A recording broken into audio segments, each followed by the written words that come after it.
오늘의 말씀을 저는 마가복음 4장과 마태복음 13장의 이야기들로 비추어 보도록 하겠습니다. 무슨 말씀이냐면요. 마가복음 4장과 마태복음 13장에서는 예수님께서 흔히 씨앗과 밭에 대한 비유를 해주셨습니다. 당연히 씨앗은 복음이고 밭은 우리의 마음입니다. 이러한 씨와 밭에 대한 내용을 우리가 또 찬송을 드렸는데요. 이러한 시각에서 오늘의 본문 말씀을 살펴보도록 하겠습니다. 앞서서 우리의 마음이 밭과 같은데요. 이 밭에, 이 마음에 신비로운 것이 있습니다. 우리가 무엇을 받아들이는지가 항상 우리의 선택이라는 것입니다. 우리가 예수님께서는 이 씨앗과 밭을 얘기하실 때에 씨앗이 복음이었고 그 복음은 어떻게 보면 상수라고 하죠. 변하지 않는 값. 그래서 복음이라는 것은 변하지 않되 밭에 대한 다양한 밭들을 설명해 주셨습니다. 근데 우리가 살다 보면 이 씨앗이 어떤 씨앗이냐에 따라서 우리의 마음이 다르게 반응한다는 것을 보게 되는 것입니다. 조금 예를 들자면은 자녀들이 있죠. 자녀들 중에 이제 공부를 열심히 잘하는 친구들이 있지만 많지 않아요. 대부분 아이들은 공부하고 싶어하지 않아요. 그래서 일반 아이들을 대상으로 봤을 때 이 아이들 보고 가서 공부해라 하면은 애들이 마음의 준비가 안 되어 있어서 여러 가지 다른 이유들과 핑계들을 대죠. 뭐가 없어서 뭐가 안 돼서 막 갑자기 어디가 아프고 해서 공부를 하라는 공부는 안 하고 있어요. 그런데 그 씨앗이 공부가 아니라 게임이 되었을 때 어떻게 되죠? 아팠던 부분들이 사라지고 기적적으로 모든 것이 몸이 완벽한 조건이 맞춰져서 공부가 아니라 그 앞에서 컴퓨터 앞에서 오랜 시간을 보내도 전혀 안 아파요. 근데 그 씨앗이 딱 끝났을 때 게임이 끝난 다음에 어떻게 되죠? 아픔이 돌아오게 됩니다. 신비로운 거예요. 조금 다르게 또 하나 말하자면 여기는 안 계신다고 믿습니다. 네, 남편들 중에 아내분들이 집안일 좀 도와주세요 하면은 갑자기 어디가 아프고 어디가 힘들고 할 때가 있습니다. 그런데 그러다가 갑자기 친구가 전화 왔어요. 그러면 그 아팠던 부분이 기적적으로 사라지고 바로 나갈 수 있는 것이죠. 그러한 마음의 신비로움이에요. 씨앗이 어떤 씨앗이냐에 따라서의 우리 마음이 다르게 반응을 한다는 것이죠. 물론 예수님께서 비유를 드셨을 때는 그 씨앗이 복음이라는 것을 두고 말씀을 하셨지만 우리가 또 알아야 되는 것은 그 씨앗이 무엇이냐에 따라서 우리의 마음이 다르게 적용을 하고 반응을 한다는 것이죠. 바로 이러한 부분을 고려하면서 오늘의 말씀과 또 사도행전의 전체적인 맥락을 한번 살펴보았으면 좋겠습니다. 사도 바울이 사도행전 16장부터 2차 전도 여행, 2차 선교 여행을 떠나게 되는데요. 물론 15장에서 바울과 바나바가 갈라지면서 시작이 되는데요. 그러면서 이제 16장부터 쭉 해서 다양한 도시들을 가게 되는 것입니다. 16장에서는 빌립보라는 곳을 가고 17장에서는 데살로니카와 베레아와 아테네라고도 하죠. 그 다음에 18장 오늘의 말씀에서는 고린도라는 곳으로 오게 되고요. 그 다음에 18장에 22절에서 23절 사이를 한 구절이어서 또 굉장히 쉽게 이렇게 넘어가서 그러지만 시대적으로나 상황적으로 본다면 솔직히 2차 전도행이 22장까지 해서 마무리가 지고 예루살렘에 갔다 오는 것을 얘기를 안 하고 있어요. 근데 23절에서 새로운 예루살렘 지점을 갔다 오면서부터 새로운 기점으로 3차 전도행이 시작이 돼요. 그래서 18장 중간에서 갑자기 3차 전도행으로 넘어가게 되는 것입니다. 그래서 19장에서는 에베소라는 곳을 가게 되고 20장에서는 마게도니아와 헬라라는 게 이제 그리스인 거죠. 그리고 21장에서는 예루살렘으로 다시 돌아오는 것으로 해서 3차 전도 여행까지가 마무리가 되어지는 것이죠. 자, 이렇게 봤을 때 16장부터 해서 21장 예루살렘 돌아오기 전까지의 이 들렸던 모든 도시들, 큰 도시들과 작은 도시들이지만 핵심적인 도시들을 두고 이 도시들이 바로 마음의 밭들인 것입니다. 이 마음들이 어떻게 해서 하나님의 복음을 받아들였는지와 아닌지, 또는 받아들이는지에 어떠한 어려움들이 있었는지를 우리는 발견하게 되는 것입니다. 여기서 오늘의 본문이 18장이니까 18장에 있는 고린도는 어떻게 반응을 했는지 한번 살펴보도록 하겠습니다. 6절을 한번 보시면요, 이렇게 나옵니다. 그들이 대적하여 비방하거늘 바울이 옷을 털면서 이르되 너희 피가 너희 머리로 돌아갈 것이요 나는 깨끗하니라. 이후에는 이방인에게로 가리라 하고. 고린도의 마음의 밭을 잘 설명해 주고 있습니다. 시작부터 좋지가 않죠. 대적하고 비방을 하였다. 여기서 대적하고 비방을 하였다라고 번역이 되어 있는데요. 이 비방이라는 부분을 조금만 살펴보고 가도록 하겠습니다. 원래는 비방의 단어가 영어로 말했을 때는 slander라고도 사용도 하고 다양한 용어들을 쓰긴 하는데, 그리스 헬라어로 번역 원래 원본에서는 blasphemonton이라는 단어를 사용하고 있어요. 근데 그러면 그게 무슨 뜻이냐면 blaspheme라는 영어 단어로 나오게 되는 것이거든요. 한국말로 번역한다면 신성모독인 거예요. 한국 번역으로는 비방하고 대적하였다, 대적하고 비방하였다 하지만 그 비방이라는 단어가 원어로 가까워지면은 신성모독이라고 하죠. 근데 이게 신기한 게, 솔직히 지금 바울이 대상으로 두고 있는 사람들이 감히 신성모독죄를 지을 수 있는 사람들이 아니에요. 유태인들이에요. 그리고 유태인들과 헬라인이라 했지만 헬라인들도 헬라인이라고 쉽게 명칭이 되었지만 이들도 유태인들인 거예요. 교포인 거죠. 2세들이고 3세들이고 이방 땅에 와서 오래 살았지만 그래도 유대인으로서의 그 전통을 유지하면서 회당에 예배드리러 오는 자들이에요. 그러니까 간단하게 얘기해서 그러지만 다 유대인들은 맞는 거예요. 근데 이 유대인들은 감히 신성모독죄를 범하지 못하는 이유가, 범했다 하면은 그들의 법에 따라서는 즉각 처형이 가능한 죄인 것입니다. 이만큼 심각한 죄가 없어요. 솔직히 다르게 말해서도 예수님이 못 박혀 죽게 되었던 죄의 명이 뭐예요? 신성모독죄였던 거예요. 물론 신성모독을 지을 수 없는 분이었고 짓지도 않았지만 모함되어서 간 거죠. 신성모독이라고 몰고 가면서의 죽게 된 대가가 그 죄명이 신성모독죄였던 거예요. 그러니까 그만큼 심각하고 사람을 죽일 수도 있다라는 것이죠. 공개 처형이 가능한 죄인 거예요. 그만큼 중요하고 굉장히 무게 있고 무서운 죄인데 감히 유태인들이 신성모독을 지었을까요? 아니거든요. 근데 왜 저자는 신성모독죄로 얘기를 하고 있는가?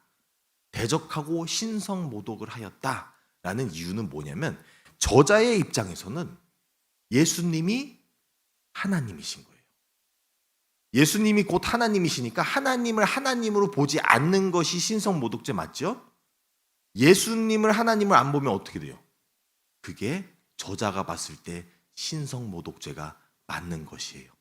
사도 바울이 여러 도시들, 여러 마음의 밭들을 돌아다니면서 복음을 전하죠. 그 복음이라고 또는 강론하였다, 변증하였다, 이제 이렇게 말씀을 가르쳤다라고 얘기들 나오는데, 그 말씀이 뭐였을까요? 그 말씀이 바로 예수님이 하나님이시다라는 것을 가르쳤다는 것이죠. 근데 이것을 받아들이지 않는 것을 저자는 신성모독이다라고도 얘기하고 있는 것입니다. 예수님은 마땅히 하나님이시고 그분을 하나님으로 바라봐야 되는 것이 우리의 마땅한 일인 것입니다. 그런데 이것을 안 받아들이는 모든 도시들, 모든 마음의 밭들은 신성모독죄를 범하였다라고 얘기를 하고 있는 것입니다. 그래서 바울이 이러한 복음을 전하는데 예수님이 하나님이시다. 자, 이 부분도 한번 살펴보도록 하겠습니다. 바울이 말씀을 전하고 복음을 전했어요. 근데 그 내용이 이제 세부적으로 우리가 알지는 못하지만 바울이 전했던 모든 것들과 변증했다, 강론하였다, 그리고 말씀을 가르쳤다라는 이 모든 것을 종합해서 봤을 때는 우리가 무엇을 알게 되냐면 사도 바울이 아직 바울이 아니라 사울일 때, 하나님을 아직 안 만났을 때에도 말씀은 똑같이 말씀이었어요. 말씀을 솔직히 잘 알았어요. 랍비 선생으로서나 율법 선생으로서나 또는 바리새인으로서 이분들은 성경을 어마어마하게 잘 알아요. 성경을 통째로 알고 외우고 다니시는 분들이에요. 근데 이만큼의 성경을 잘 아는데도 불구하고 문제는 뭐냐면 성경을 알되 그 내용의 핵심, 그 내용이 무엇을 말하고 있는지를 놓치면은 이단도 되고 신성모독도 되고 사도 바울과 같이 그 당시에 사울일 때는 열정을 가지고 하나님의 백성들을 죽이러 다녔죠. 본인이 하나님의 말씀이다 하고 다니면서 한 게 하나님의 말씀을 따르는 자들, 예수님을 하나님으로 인정하는 자들을 죽이러 다녔어요. 그러니까 말씀을 잘 안다는 것이 문제가 아니라 그게 어디로 향한지를 알아야 되는 거예요. 하나님의 뜻을 이해를 못한다면 그 말씀으로 엄한 짓들을 할 수 있다는 거죠. 솔직히 기독교 역사 자체가 그러잖아요. 기독교의 이름을 가지고 엄한 짓을 많이 했어요. 사람들을 많이 죽였어요. 많이 학살시키고. 근데 그게 왜 그랬냐면 말씀을 잘못 이해를 한 것이죠. 말씀을 열심히 공부했지만 그 열심히 공부한 게 하나님을 향했다는 것을 몰랐던 것이죠. 똑같은 말씀을 가지고도 이단들이 난리를 쳐요. 왜냐하면 잘못 해석하기 때문에, 잘못 알고 있기 때문에. 그래서 사도 바울은 그 부분에서 전에도 알던 성경인데 예수님을 만나는 기점으로 전혀 다른 이해를 해석을 하게 되는 것이죠.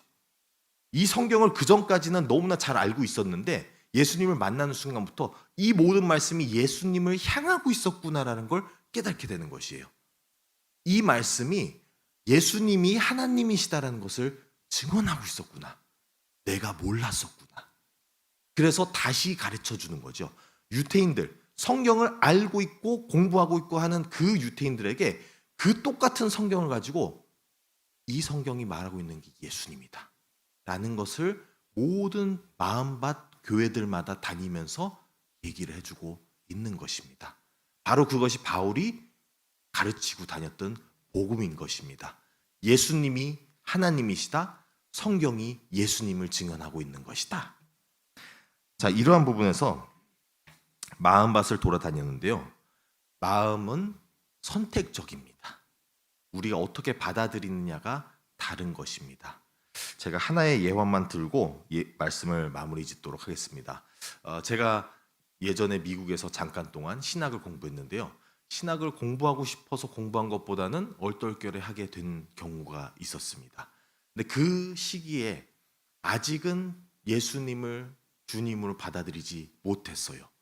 그래서 아직도 신학적으로 고민이 많았던 시기에 어떠한 굉장한 대단했던 교수님이 계셨어요. 굉장한 박사로서 많은 신학대학원들이 본인들이 모시고 가고자 했는데 이분은 본인은 작은 곳에 가서 섬기겠다라는 강한 신념을 가지고 와서 제가 있던 작은 신학대학교에서 가르치고 계셨던 분입니다. 대단한 분인데도 겸손하게 와 계셨는데 그분한테 가서 물어봤어요. 교수님, 안 믿겨져요. 도대체 어느 정도의 증언이 내가 봤을 때는 없는데 최대 어느 정도로 증거들이 있어야 믿지 않습니까? 그러면서 이제 변론을 했는데 교수님이 그런 말씀하시는 거예요. 어떠한 선택을 하기 전에도 모든 양쪽에 있는 모든 조건을 가지고 다 고려해 본 다음에 점검을 해본 다음에 그들의 시각에서 바라본 다음에 선택을 하라고. 그러니까 그때 하나 깨달은 게 뭐냐면 대부분 교회에 상처받고 경험으로서나 뭐 안다고 하면서에 대들었을 때 보면은 아는 게 아니었어요. 굉장히 얕은 지식으로 나의 감정적인 부분으로 선택적으로 예수님을 거부하는 것이죠. 그러면서 안 믿겠다고 주장을 했던 건데 나중에 가서 예수님을 만나고 보니 참 어리석은 선택이었구나. 안 믿겨져서 안 믿는 게 아니에요. 솔직히 말하면 안 믿겠다고 선택을 하고 그 시각에 서 있는 것이죠. 믿겠다라고 보잖아요. 믿겠다 보고 왜 이게 믿어져야 되는 부분인지를 그 입장에서 곰곰이 생각해보고 발견해보고 성경을 바라보고 또 그 증거들을 보면은 왜 믿는지도 알게 되는 것이에요. 근데 굳이 안 믿는 쪽에 선택을 하여서 서가지고 저쪽을 비난만 하는 거죠. 그러게 우리의 마음인 것이에요. 우리의 마음은 선택적으로 하지만 그 선택은 우리에게 달려있지만 하나님께서 그 선택을 무시하면서까지 믿으라고 강요하지 않으세요. 왜냐하면 그러면 더 이상은 우리의 자유의지가 아니라 억압적인 하나님의 사랑이 아니라 강압적인 것으로 되기 때문에 하나님은 우리의 마음을 바꾸시지는 않으세요. 이집트의 바로의 마음도 하나님은 바꾸지 않으신 것과 같이 자유의지로 우리에게 선택에 맡겨주시는 거죠. 그러면 우리에게 달린 것은 무엇이냐면 선택인 거예요. 이 지금 바울이 돌아다녔던 모든 교회들은 그 선택에 앞서서 있는 것이죠. 자기들 앞에서의 믿겠냐 안 믿겠냐는 두 가지의 선택이 있는 것이에요. 그 선택을 어떻게 따르냐에 따라서의 그 대가는 굉장히 달라지지만 이 선택은 있다라는 것입니다. 오늘 우리가 깨달아야 되는 것은 우리 앞에 이 선택이 있다라는 것입니다. 사도 바울이 다녔던 그 모든 교회가 다양한 마음의 밭을 얘기했다면 남의 이야기가 아니라 오늘날 우리의 다양한 마음의 밭을 얘기해주고 있는 것입니다. 오늘날 우리의 마음을 보면 우리는 때로는 하나님을 믿는다고 하면서 본인도 모르게 우리의 편견에 고립되어서 하나님을 우리의 마음대로 믿고 우리의 시각에서만 믿고 하나님이 말씀을 해줘도 하나님 그건 아닌 것 같아요. 내가 더 하나님 잘 아니까 하나님 이거예요 라고 할 때도 있다는 것이죠. 마음의 밭에 편식을 할 때가 있어요. 하나님이 주신 이 모든 말씀을 골라 먹는 거죠. 내가 필요로 하는 것, 내가 좋아라 하는 것. 그러면서 진정한 하나님을 그대로 받아들이는 것이 아니라 우리가 원하는 왜곡된, 우리가 조절할 수 있고 우리에게 맞춤형 하나님을 선택할 때가 있다는 것이죠. 근데 그것은 신앙이 아니에요. 진정한 신앙은 우리의 모든 것을 다 내려놓고 하나님께 맞추는 것이 바로 진정한 신앙이고 우리의 선택이 되어야 하는 것이죠. 그럴 때서야 진정한 하나님의 모든 복이 우리에게 부어져 넘치고 우리가 하나님과의 함께 살아가면서의 풍성해지고 또 성령 충만해지는 것으로 알고 믿고 있습니다. 그러한 하나님을 선택하며 우리의 마음밭을 매일 갈아가면서 회복되어 가면서 하나님께로 맞춰가면서 하나님의 복음의 씨앗이 우리에게 들어오기에 적절한 마음으로 준비해가는 저와 여러분들이 다 되시기를 간절히 바랍니다. 함께 기도하겠습니다. 하나님 아버지 감사드립니다. 오늘 우리 많은 교회들을 통하여 다양한 마음밭들을 보게 되었습니다. 이 마음밭들 가운데 저희의 마음밭이 있습니다.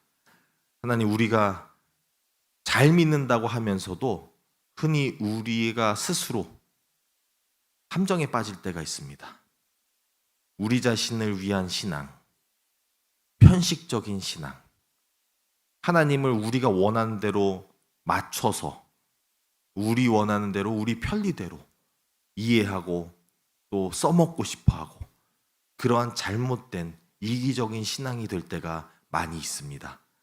하나님 오늘날부터 우리의 밭을 갈아주셔서 우리가 진정으로 하나님의 온전한 그 믿음, 그 온전한 복음을 받아들이기에 부족함이 없도록 우리의 마음을 갈아주고 닦아주고 하여 주시옵소서. 그래서 진정으로 주님과 함께 더불어 살아갈 수 있도록 인도하여 주시옵소서. 이 모든 말씀 우리 주 예수 그리스도의 이름으로 간절히 기도드립니다. 아멘.